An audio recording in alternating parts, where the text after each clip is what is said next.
And greetings everybody, and welcome to another JeSter Reviews.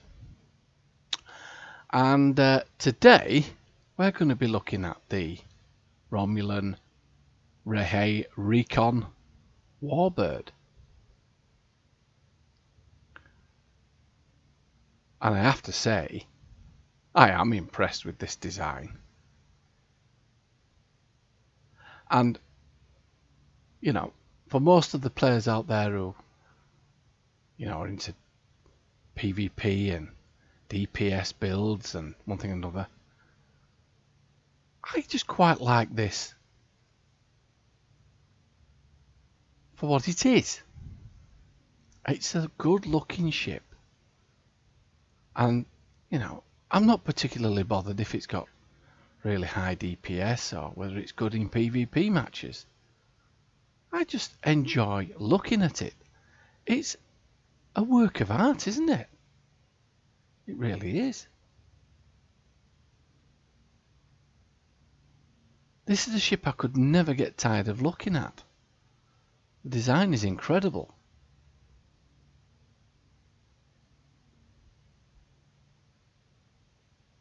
Right, so let's have a look at the build.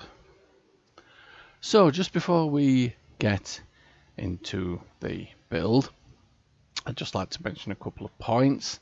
The first one being I've actually upgraded this ship to a T6-X, and also I've equipped it with the Baal Vanity Shield, which I'm sure you'll agree really does make this ship pop. Yeah, it really does look ominous. I quite like it. I quite like the look of it. As I said, I could look at this all day. Anyhow, moving on to the weapons, we have 4 Spiderwave dual beam bank weapons to the front. In the rear we have 3, which consists of the House Martok Disruptor Omni, which is part of a 2-piece set, which we'll get into in a minute. Enhanced Biomolecular Photon Torpedo, and the Terran Task Force Disruptor Beam. And the Terran Task Force Disruptor Beam is also a really good piece of kit, and I'd highly recommend it.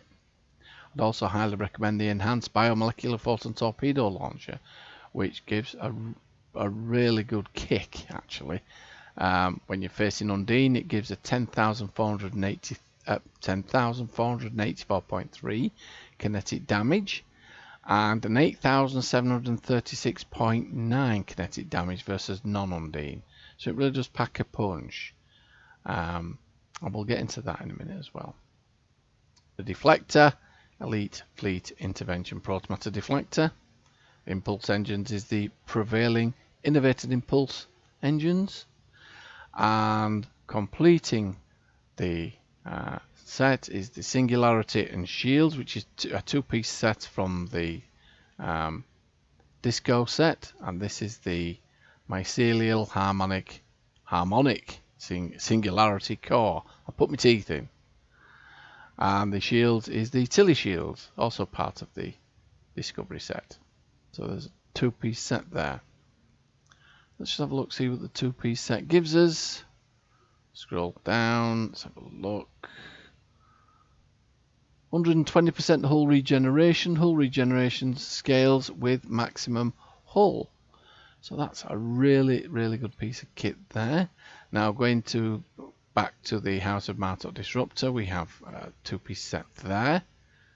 And the 2-piece set there gives us a 2.5 critical chance and a plus 50 accuracy rating. And there's the other part of the set. The experimental weapons is the dual warhead launchers. I quite like this. It really does pack a punch. It gives a 9,759.8 kinetic damage times 2 within a 1 kilometer radius with plus 40% critical severity. Now then, the devices, we're going to swap a few of these out because we can get some of these from our inventory. So we have shield battery, weapons battery, and another weapons battery large with the red matter capacitor. The universal console is the Hyperfocusing trinary arrays, and this gives a plus 47.5 Starship Shield hardness, reduces damage taken by shields, and 47.5 Starship Shield penetration. Moving on, Trillium deplating, House of Martok defensive configuration we've spoken about, science consoles, the Universal Dynamic Power Redistributor module, the Universal Weapon Center Enhancer, and that's plus 42 accuracy rating. This is a lobby item, and plus 42 Starship Ablasive Hull plating. Another lobby item is the Tachyokinetic Converter, which I've got for the critical chance, critical severity, and 39.4 flight turn rate. Universal Bounty Hunter's Friend, which gives me 39.4 energy damage resistance rating and 29.5 Starship Shield penetration with minus 10% weapon power cost.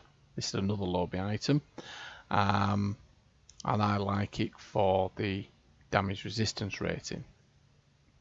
Now, given this is a Recon Warbird, I think you can see where I'm trying to go with this build. I'm trying to give it a bit of strength because the statistics on this ship, yeah, the hull isn't it's not the best hull that I've been using in the past, but 84,996, so it needs all the help it can get, which is what I'm trying to do with raising the resists on this build. Onto the tactical consoles, binaural infusion circuits. Coming back to the binaural infusion circuits, that's giving me another 26.2 critical severity. And the universal obfuscation screen, which also is a good clicky, a survival clicky, but it gives me another 10 accuracy rating, 10 defense rating, 14.3 starship damage control. And this is another really good piece of kit. This is the Lorcus Custom Fire Control console. Again, this is a discovery item from your discovery reputations, and this gives me a 3.9 critical chance and a 7.9 weapon power settings with 157.5 Starship Shield penetration. Now, if I had to equip the dark matter torpedo or the dual heavy beam bank, this would be a really cool build, but I'm trying to keep it mostly disruptor, but I wouldn't hesitate if I used phasers on the ship to actually put this with the dark matter quantum torpedo and the dual heavy beam bank. And then finally moving on to the Universal Domino, which is a really good piece of kit. It's not going to help me out with the phaser damage, but it is going to give me a plus 20 accuracy rating and also 25% firing cycle haste for energy weapons, 25% bonus all damage, and 25% recharge speed for bridge officer abilities, and 100% recharge speed for torpedo weapons.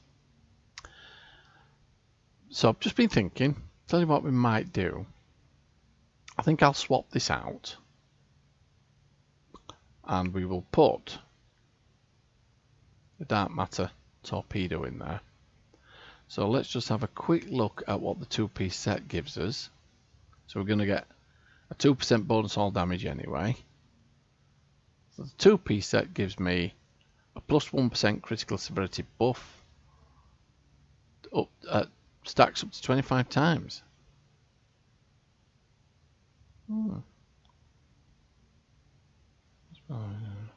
Yeah, well, we'll keep to the two-piece set for now. Right, okay, so the statistics on this ship, we've just seen the hull, 84,996.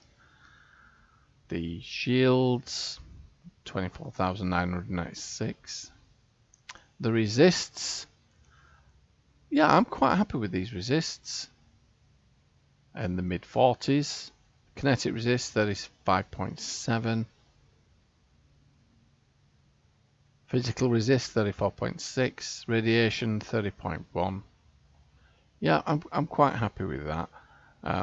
because with this having a bit of a squishy hull, it's not that squishy, but it does need a bit of help actually. But anyhow, I'm happy with that. Accuracy rating 109, critical chance 33.7, and a critical severity of 167.1%. Okay, so let's have a look at the station, shall we? We have a Lieutenant Commander Universal Intelligence Station. We have a Commander Tactical Station. We have an Ensign Tactical Station. We have a Lieutenant Engineering Station. And we have a Lieutenant Commander Science Station. Now, as you can see, it's a reasonably balanced ship, is this? We could have Lieutenant Commander Tactical Station and a Commander Tactical Station here if we so wished. Or we could even have a Lieutenant Commander Universal Engineering Station there. But I'm quite happy to go with the Science Station there for now. I may play around with it and see if I can improve on the build by changing it. But yeah, I quite like these science abilities so far. So I'm trying to play with them a little bit to see if I can make them better. So moving back to the stats. Well, I'll tell you what, we'll look at the mastery, shall we? So tier 1 is increased accuracy, +5.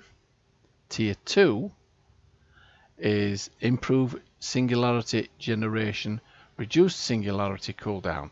So that reduces the cooldown time on singularity power use by 15%, and that increases your singularity charge rate by 30%. Tier 3 is enhanced weapon system, plus 10% kinetic damage, plus 10% energy damage. Tier 4 is increased critical chance, 2.5%. And finally, we have the Jubilant Candescence, which, when healing ally or defending foe, plus 9.3 flight speed and turn rate to self, and this stacks up to 5 times.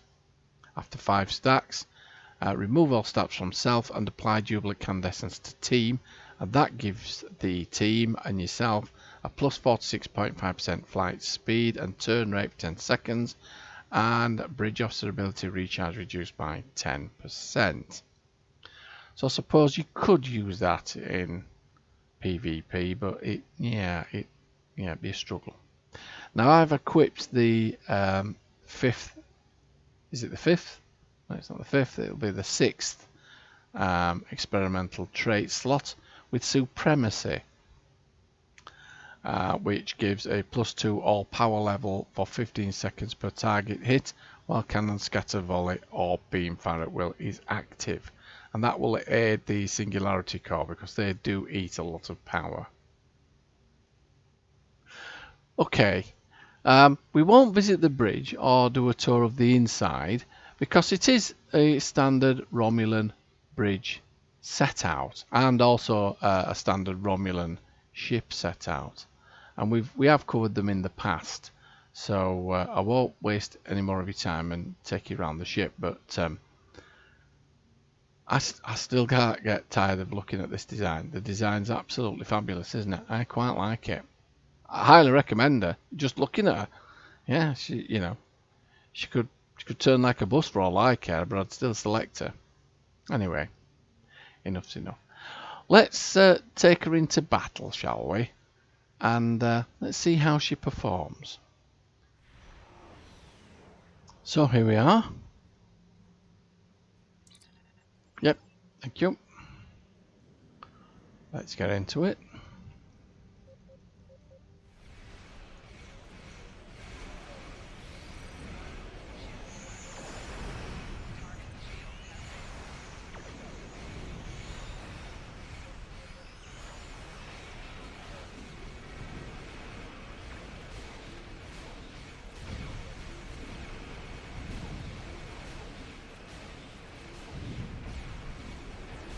Yep, that sorted that out. Let's move on here. Let's try this weapon. This is the console weapon. Hyperfocusing, trying to rearrange.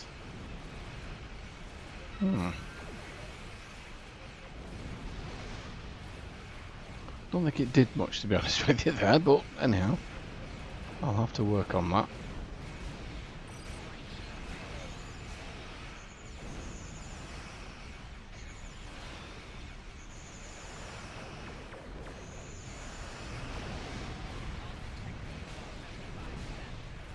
Two-minute cooldown. That's quite a substantial cooldown, isn't it?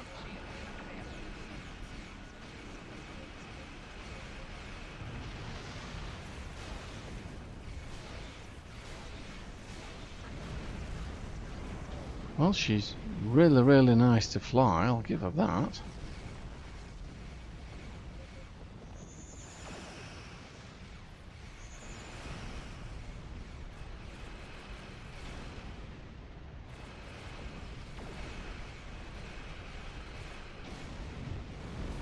And they just try with cannons as well, I think.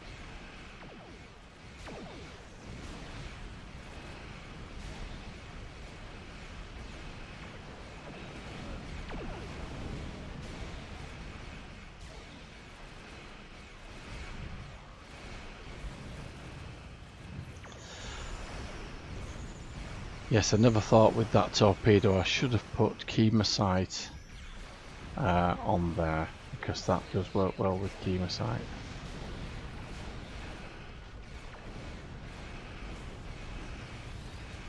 But never mind, we seem to be doing okay.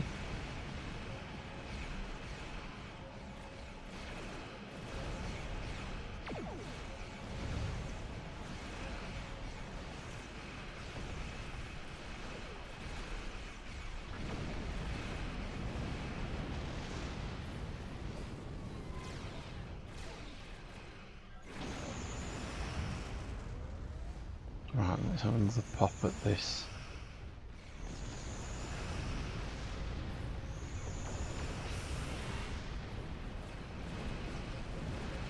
Well, that didn't work out too well, did it? Hyperfocusing trying to array didn't do much hyperfocusing there, did it? That must be a bit of a glitch in the game. I was hoping to get all of those in for you to look at before we completed this review.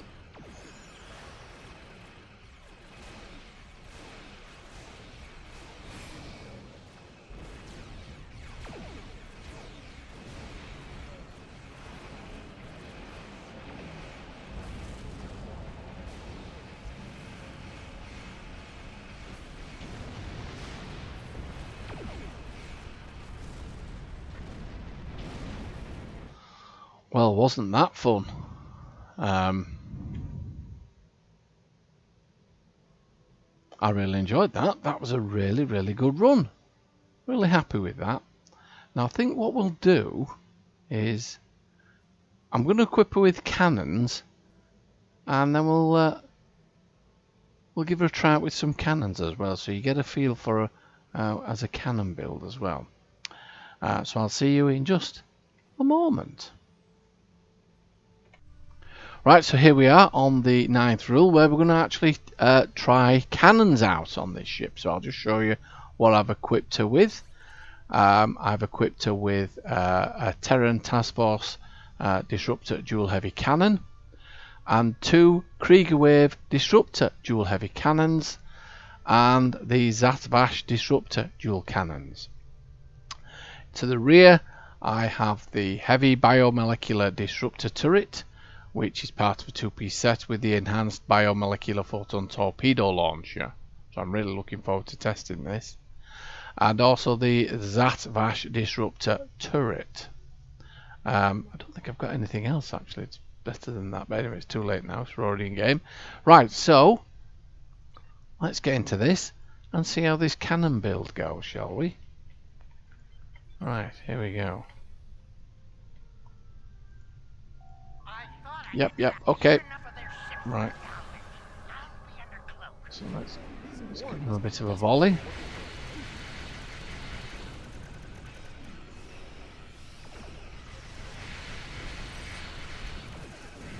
Should have done cannon scatter volley there while they were in my sight, shouldn't I?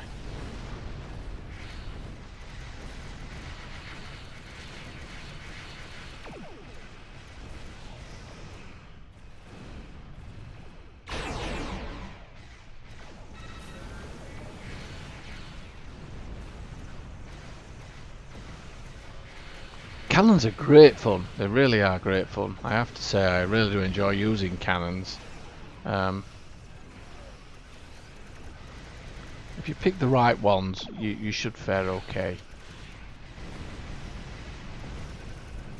Oh, that stung a bit, didn't it?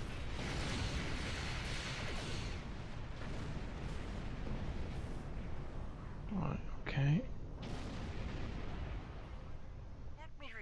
Yep, okay, Madrin. Right. Here they are. Right, let's try a cannon scatter volley, shall we?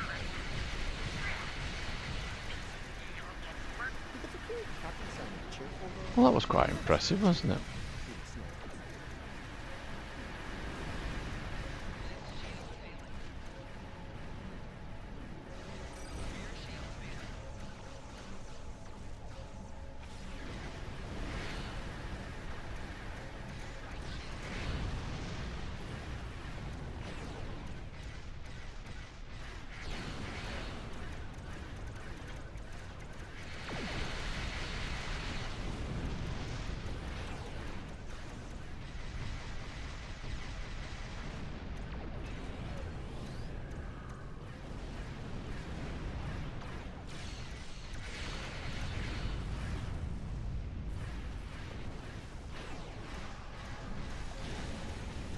Well, I did hit the console there, the Hyperfocus in trying to re-raise, and it didn't do anything and went into cooldown, so...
Let's thin out the herd a bit.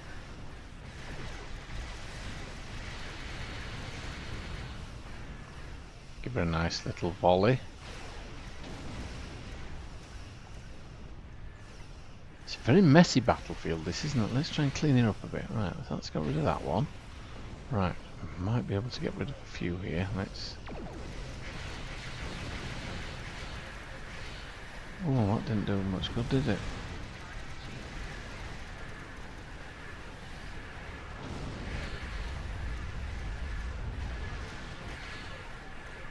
Once again, I hit the console again, and it didn't do anything.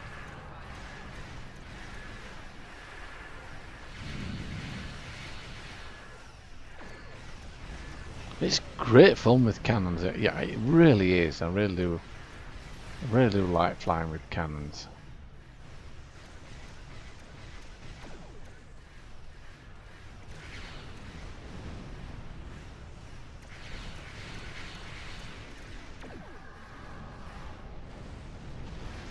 Well, that was over quickly, wasn't it?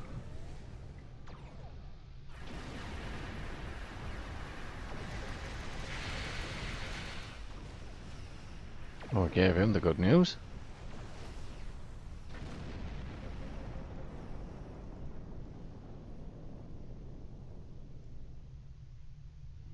Well fought.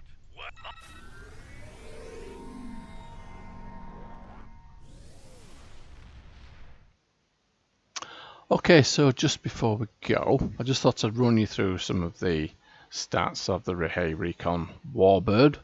As you can see there, it has a hull at 65 or 40,500, hull modifier of 0.9 and a shield modifier of 1.2 with a turn rate of 14, which I think is just right, to be honest with you.